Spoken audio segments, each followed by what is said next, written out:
ಮತ್ತೊಂದು ಕತೆ. ಸುಳ್ಳಿನ ಪತ್ತೆ. ಬಹಳ ವರ್ಷಗಳ ಹಿಂದೆ ಉತ್ತರ ಭಾರತದಲ್ಲಿ ವೀರಪುರ ಎಂಬ ರಾಜ್ಯವಿತ್ತು.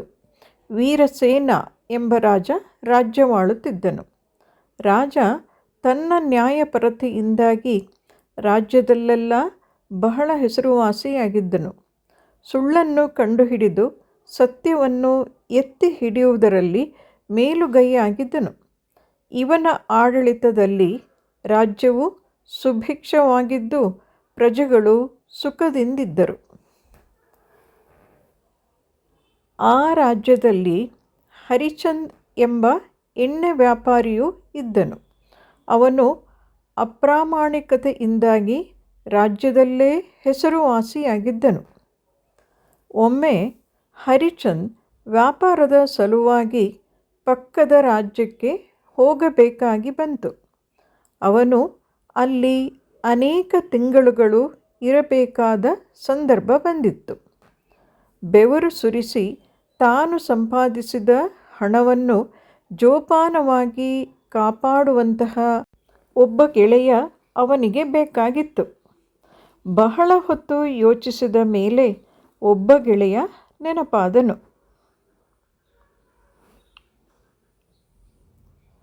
ಅವನು 10 ಕಬ್ಬಿಣದ ಪೀಪಾಯಿಗಳನ್ನು ತೆಗೆದುಕೊಂಡು ಅದರ ಅರ್ಧದಷ್ಟು ನಾಣ್ಯಗಳನ್ನು ತುಂಬಿ ಮೇಲೆ ಸಾಸಿವೆ ಎಣ್ಣೆಯನ್ನು ತುಂಬಿದನು.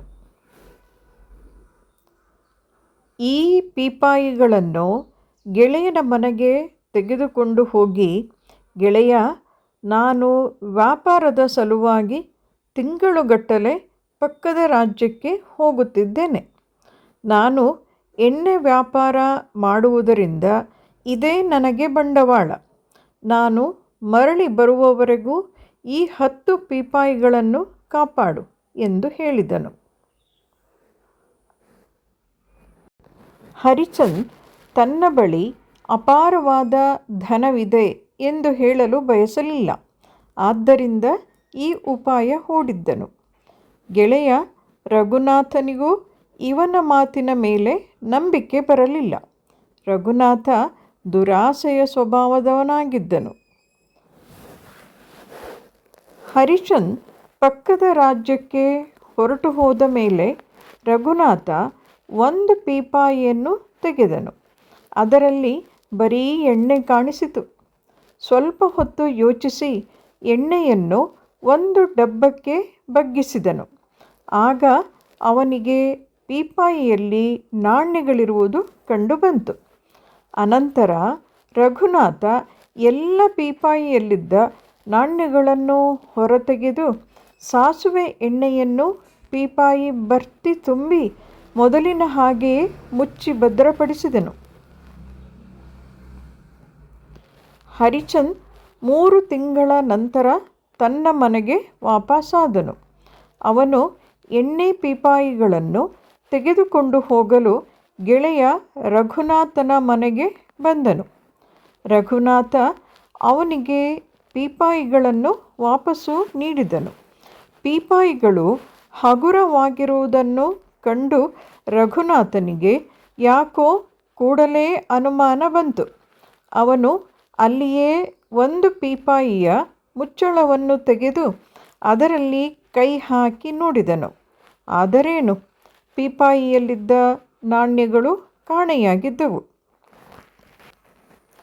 ಗೆಳೆಯ, ನೀನು ನನಗೆ ಮೋಸ ಮಾಡಿದೀಯಾ? ಈ ಕೂಡಲೇ ನನ್ನ ನಾಣ್ಯಗಳನ್ನು ವಾಪಸ್ಸು ಮಾಡು. ಹರಿಚಂದ್ ಆಶ್ಚರ್ಯದಿಂದ ಕೇಳಿದ. ಯಾವ ನಾಣ್ಯದ ಬಗ್ಗೆ ಮಾತನಾಡುತ್ತಿದ್ದೀಯಾ ಎಂದು ನನಗೆ ಗೊತ್ತಿಲ್ಲ.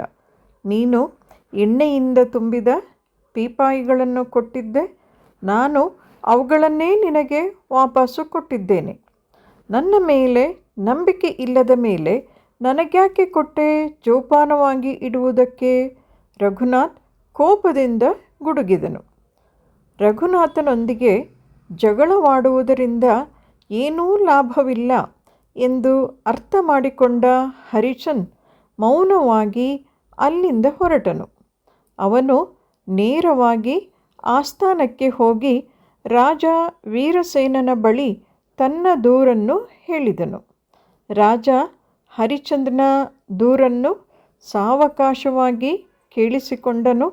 ನಂತರ ರಘುನಾಥನನ್ನು ಕುರಿತು, ನೀನು ನಿಜವಾಗಿಯೂ ನಿನ್ನ ಗೆಳೆಯನಿಗೆ ಮೋಸ ಮಾಡಿದೆಯಾ ಎಂಬ ರಾಜನ ಪ್ರಶ್ನೆಗೆ ರಘುನಾಥ ಇಲ್ಲವೆಂದು ತಲೆಯಾಡಿಸಿದ. ರಾಜ ರಘುನಾಥನ ಮನೆಯನ್ನು ಶೋಧಿಸುವಂತೆ ತನ್ನ ಸೈನಿಕರಿಗೆ ಆಜ್ಞೆ ಮಾಡಿದ. ಮನೆಯನ್ನು ಶೋಧಿಸಿದ್ದಕ್ಕೆ ನಾಣ್ಯಗಳನ್ನು ತುಂಬಿಟ್ಟಿದ್ದ ಒಂದು ಚೀಲ ದೊರಕಿತು.